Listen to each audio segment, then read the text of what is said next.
ကျွန်တော်နိုင်ငံခြားမှာကြောက်တက်ရှင်လို့ဘယ်သူနဲ့ဘယ်သူတွဲနေလဲဆိုတော့လည်းအကုန်သိနေကြတယ်လေ CCTV ကြာနေပါအကုန်လုံးသိနေ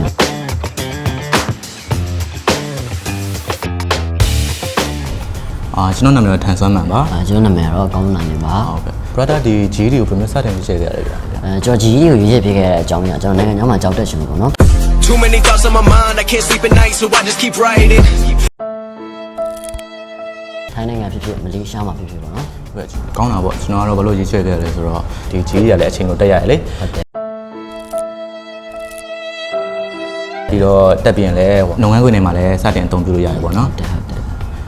brother ဒီ legacy ကဝန်ထမ်းတွေပေါ့ရောဘယ်လိုမျိုးထင်မြင်လဲဗျ legacy ကဝန်ထမ်းတွေအားလုံးကတော့သဘောကောင်းကြပါတယ်မရရင်ဘူးတခါတလေဆိုရင်ကျွန်တော်တို့အပြင်မှာမုတ်ထွက်ခိုးရတော့အားနာရတယ်တူပါပဲပြီးတော့ဒီ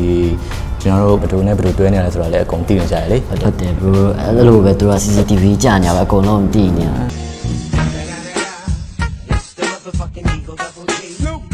ဒါပေါ့တို့လည်းကြီးတက်ဖို့ဆိုရင် legacy ကိုမမေ့နဲ့နော်